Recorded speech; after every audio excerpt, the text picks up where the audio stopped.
Yo, what is going on YouTube? What's going on everybody, man? Welcome back to the channel. How are you guys doing out there today, man? I hope you're doing all right. So we're back here with MOTT the Hoople. Going to be checking out a song that everybody told me this was a good one to get into. It's called All the Young Dudes. I did a song donation request a few months back from MOTT the Hoople called like Hymn for the Dudes or something. And a lot of people were like, came in and said, hey, what? I was confused. I thought you were doing All the Young Dudes. So they didn't know there was a hymn for the dudes. A hymn for the dudes as well. So yeah, there was a different song and some people had got confused. So I'm excited to check out what everyone thought it might have been because they were telling me this was a song I shouldn't miss, right? Go ahead and check this one out, man. So MOTT the Hoople right here with All the Young Dudes, man. Let's go ahead and tap into it, see what's going on. Here we go.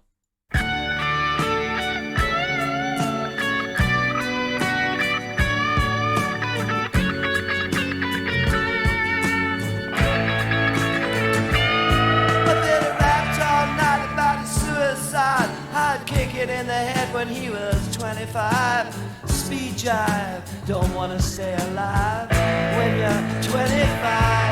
And when you're stealing clothes from Marks and Sparks, and Freddy's got spots from ripping up the stars from his face, funky little boat race. The television man is crazy, Sam with juvenile delinquent Rex. Oh man, I need TV.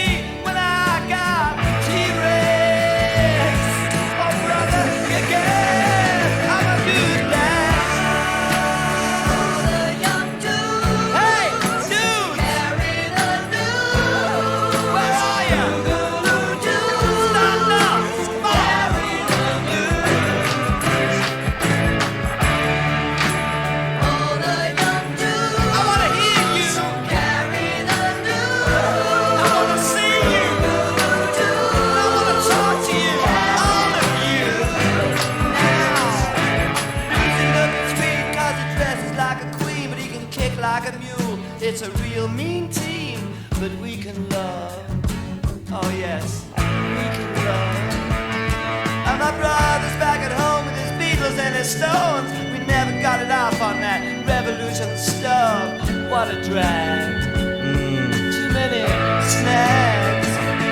Nah, I drunk a lot of wine and I'm feeling fine. Gotta raise some cap to bed. Oh, is there concrete all around? Or is it in my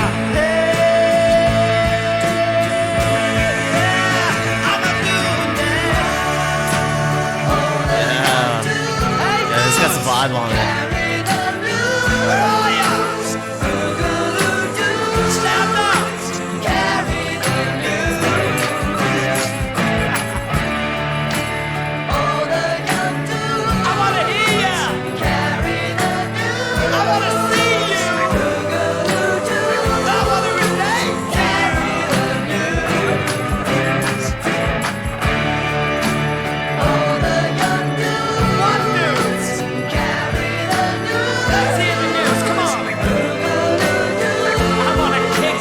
Sing along, feel the vibe of it, man.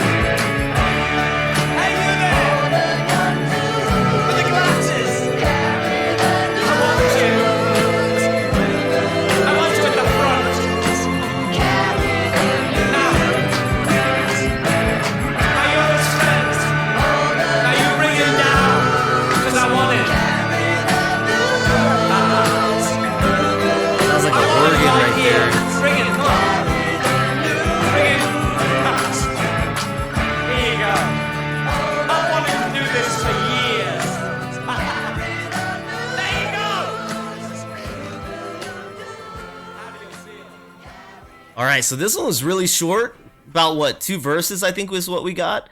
And the first verse sounds like, yep, missed that commercial. It got through on us. So the first verse sounded like somebody whose life was cut too short, man, maybe messing around with drugs. You know, at the age of 25, gone and bit the dust, man, is kind of what the vibe I was getting on that one. The second verse is, the vibe I got on that one was really not going through with the way we felt when we were young, right? When we were young, we kind of built up these ideas. We're larger than life, man. We're going to tackle this world. We're going to do all these great things in this way. It was talking about the revolution. going out and, hey, we're going to be the generation that puts a stop to this, man. We're going to go out there and change the world. Well, we never did that, man. It's a shame, right? Look at us now.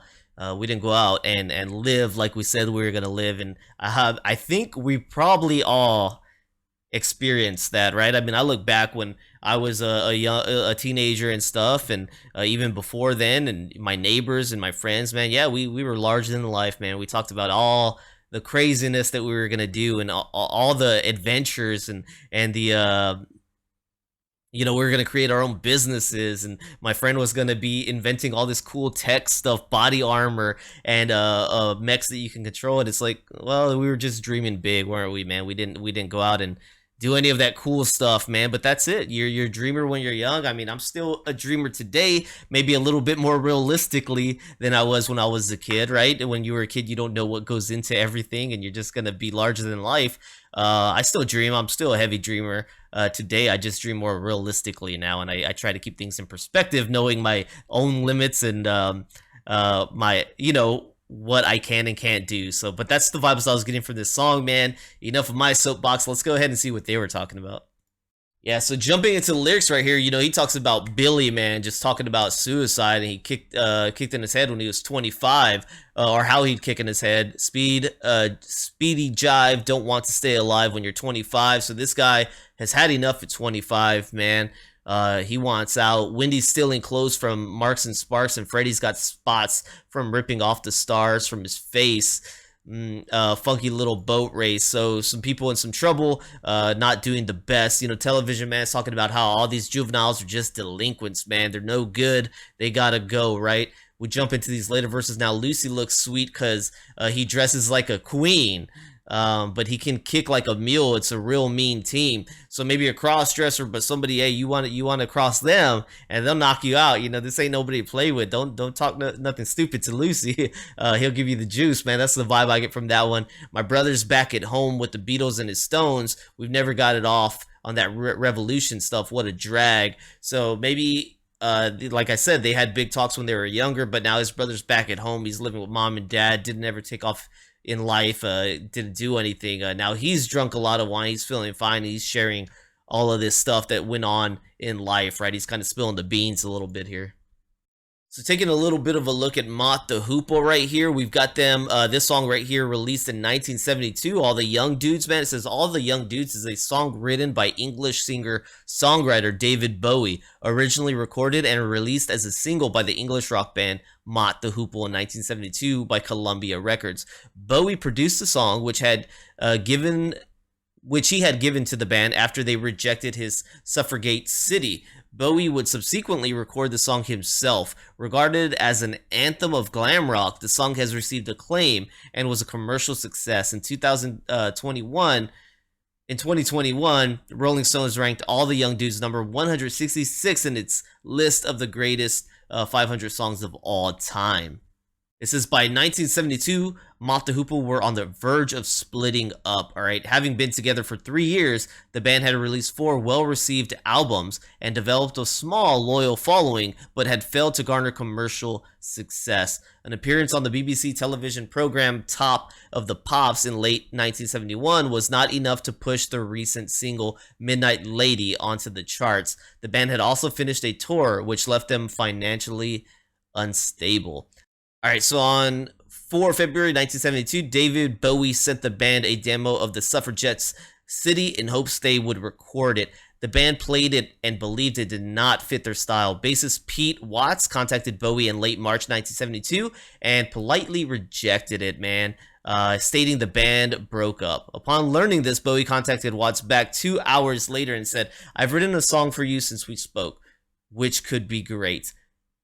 So wait, since they spoke, so literally in 2 hours did David write this? Bowie had just finished recording 2 albums consecutively and had another single, John, I'm Only Dancing, prepared for release. So he was eager to write for other artists. While Bowie's manager, Tony DeFries, worked on signing the band with CBS Records, Bowie met with Watts a few days later and played All the Young Dudes on acoustic guitar. Watts recalled, "He hadn't got all the words, but the song just blew me away, especially when he hit the chorus." Watts then introduced Bowie to the rest of the band, and an office located at Regent Street in London, where Bowie sat cross-legged on the floor and played the song. So it sounds like right there, man, the band, they were ecstatic, they were happy. Ian said that he played it on acoustic guitar. I knew right away it was a hit. There were chills going down my spine. It's only happened to me a few times in my life when you know that this is a biggie, man. So they knew immediately that this was a hit. Bowie, I mean, how cool of Bowie to do that, man. You know, he's out there already successful. He's got another song coming out. He knows, hey, everything's sitting good. But what does he want to do? He wants to help other artists at this moment, right? At this moment, when he's experiencing success, he's not just thinking about himself. He's thinking about other people, and he wants to help other people. I think that's awesome. He made a call back. He went and played it in person to Watts. He went then and played it again for the band. Like, dude, Bowie didn't have to do this, right? Isn't that so cool by David Bowie, in my opinion, to go out and do this? So I don't know, man. I think that just speaks to his personality and his character to go out and do that, because you're going to be hard pressed in your own life to find somebody who's willing to put their neck out for you the way Bowie did for these guys, man. And it sounds like it wasn't just for these guys, that he has a lot of people in mind when he's going out and doing this. So I don't know. You guys let me know, man. I thought that was awesome. All right, well, hopefully you guys enjoyed rocking with me here today. I sure hope you did, man. If you did, please don't forget to like, subscribe, check out the descriptions down below for other ways you can help the channel, including becoming a member here on my YouTube, my Patreon, or donation request. Guys, let me know if there's more from MOTT THE HOOPLE you want me to dive into, man. I'm all ears. And, well, I'm one whole ear and like half an ear, all right? So I'm all 1.5 ears for you guys, so thank you so much. And yeah, just let me know. Sorry, I like to poke fun at myself every now and then, but hopefully you guys had a good time. All right, I'll see you on the next one, man. Peace.